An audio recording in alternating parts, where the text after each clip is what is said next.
Je pense que quand j'ai commencé à faire de la photographie, j'avais l'intention au départ de faire du journalisme, c'est-à-dire raconter des histoires, rencontrer des gens, recueillir des témoignages. Ça, c'était ma première intention. Et au fur et à mesure, bien entendu, quand on a cette pratique, c'est l'intérêt pour ce qu'est la photographie, c'est-à-dire ce qu'elle apporte comme moyen d'expression propre, et finalement qui va peut-être aussi à l'inverse de ce qu'est le journalisme, c'est-à-dire c'est son ambiguïté, son ambivalence, la possibilité à travers une image qui ait plusieurs sens possibles. Ça, c'est le premier sentiment que j'ai. Donc, au fur et à mesure que j'ai travaillé d'abord, donc effectivement, avec la presse, j'avais effectivement le plaisir de faire ces photos pour une utilité particulière qui était les magazines, les journaux, et donc que les gens fassent les mêmes rencontres que moi, comprennent les mêmes choses que j'avais compris lorsque j'avais été dans ces pays différents ou ces lieux différents, rencontré ces personnes différentes. Mais il me manquait quand même quelque chose. J'avais l'impression d'être un petit peu contraint en fait dans ma manière d'utiliser la photographie. Et à partir de 2002, je suis rentré dans un collectif qui s'appelle le Bar Floral, ou plutôt qui s'appelait, puisque c'est un collectif qui a disparu il y a 2 ans maintenant. J'y suis resté 6 ans jusqu'en 2008 et ça a changé, je dirais radicalement, ma façon de voir, de faire. Premièrement parce que c'est un collectif qui a basé tout son travail sur la réception des photographies. C'est-à-dire toute la réflexion des projets du Bar Floréal était autour du récepteur. Comment redonner les photographies aux gens qu'on a photographiés. Comment faire en sorte qu'un projet photographique soit complet, c'est-à-dire jusqu'au spectateur. Ils ont développé donc énormément de projets où les expositions se faisaient in situ, avec les gens qui avaient été photographiés. Des ateliers avec les gens qui étaient aussi sur les photos, etc. Et cette manière de faire, ça permet aussi de rentrer dans un processus complètement différent sur la manière de concevoir un projet photographique. C'est-à-dire qu'au lieu de photographier quelque chose pour le ramener à quelqu'un qui ne fait pas partie de cette histoire-là, tout se concentre sur le même lieu, les prises de vue, les rencontres avec les gens et les expositions, les ateliers qu'on peut faire avec les gens.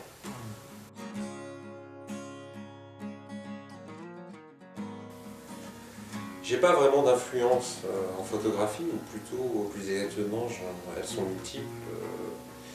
D'abord parce qu'il y a des périodes différentes dans ma vie où j'ai aimé tel et tel photographe. Après, il n'y a pas que la photographie qui peut influencer la manière de voir les choses, la manière d'être et avec les autres aussi. Et je pense notamment à la musique. Ça pourrait par exemple être la musique d'Alain Bashung, qui est qui est inspirante, ses textes aussi. Donc les influences, alors est-ce qu'on peut parler d'influence artistique? Peut-être, oui. Je pense que ça peut être aussi le cinéma, ça peut... Alors le cinéma c'est particulier parce que c'est de l'image et du son, donc c'est aussi du son. Il y a une chose avec la photographie qui est particulière, je pense, c'est le rapport au réel. Et ce rapport au réel, on le retrouve pas seulement dans la photographie. C'est pour ça que je parle, par exemple, de Bashung ou du cinéma. Il y a aussi ce rapport au réel. Quand on utilise des mots comme le fait Alain Bashung, on est à la fois dans le poétique mais aussi dans la description. Et ça peut se retrouver aussi en photographie. Et ça parle aussi du réel parce que les mots, ils sont aussi concrets, ils parlent de choses concrètes. Et je pense que ma manière d'aborder le réel à travers la photographie, il est aussi lié à ça.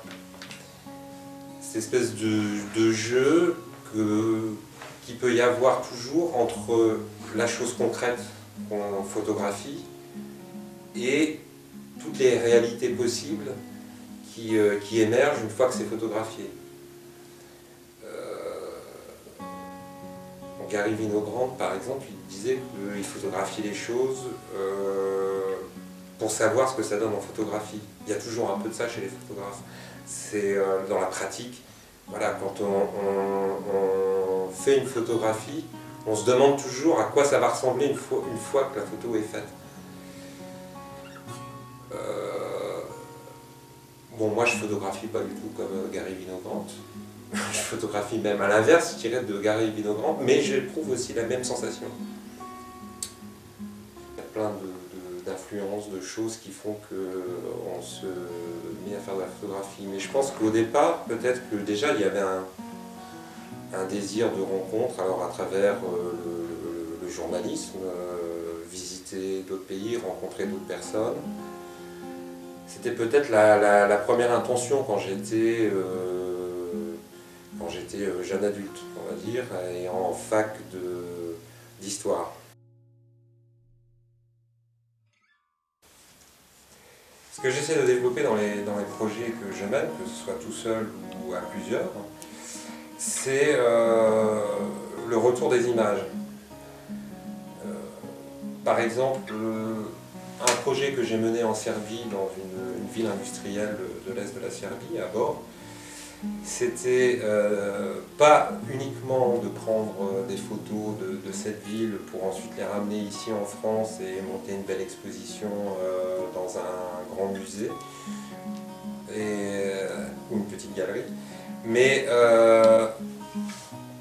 de ramener les photos aux gens, de créer un carnet avec ces photos et puis de me promener dans la ville, de discuter avec les gens autour des photos, de leur montrer les photos, qu'ils feuillettent les photos, le carnet, qu'ils notent des choses dessus, leurs impressions, leurs envies, ce qu'ils pensent de la ville, etc. Dans ce retour des images, c'est très important puisque ça permet de replacer la photographie au milieu de la cité. Pas uniquement comme quelque chose qui serait en dehors de la vie et qui ferait quelque chose de beau sur les murs, quoi. Ça va un peu plus loin dans les projets que je mène collectivement avec Pablo Fernandez, puisque là, c'est toute une mécanique qui se met en place. On photographie un territoire, ses paysages, les formations professionnelles, les associations qui font des choses en commun. Mais à chaque fois, on fait des petites expositions dans des lieux complètement divers, style médiathèque, etc., qui nous permettent d'avoir un contact direct avec les habitants qu'on a photographiés ou qui font partie du territoire qu'on a photographié.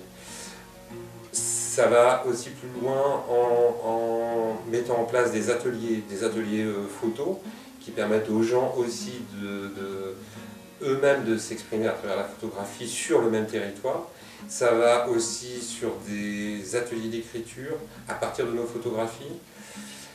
Ça va sur la collecte de photographies, c'est-à-dire qu'en fait on demande aux gens de nous ramener leurs photographies personnelles pour l'intégrer ensuite aux expositions et aux éditions de catalogue. Donc tout ça, ça forme un ensemble qui nous permet de générer tout un tas de débats, d'échanges avec les gens. Alors, sur leur vie à eux, c'est-à-dire sur ce qu'on nous on a photographié, mais aussi ça va beaucoup plus loin parce que les questions ça va être mais pourquoi avoir photographié ça, c'est moche par exemple. Mais là quand on part d'une question comme ça nous permet d'aller très loin dans ce que c'est que l'art par exemple. C'est amener en fait la possibilité d'avoir ce contact direct entre les œuvres et les habitants d'un territoire.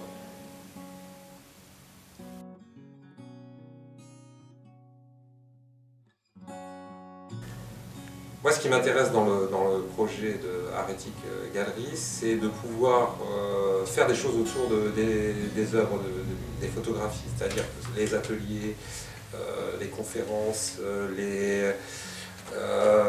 toutes les médiations qu'il peut y avoir autour.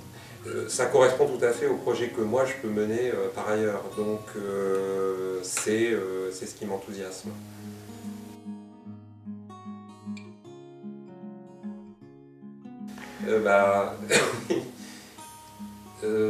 En fait, je suis quelqu'un plutôt de joyeux d'une manière générale. Non, mais d'une manière générale, je suis plutôt joyeux. Quand je vais faire des photos, je rencontre des gens que la plupart des gens sont gentils, sont sympas, donc c'est rare de tomber sur des cons, des gens chiants, quoi. Donc voilà, je sais pas. Ce qui me rend triste, je sais pas. C'est difficile à dire. Voilà, je sais pas quoi dire de plus.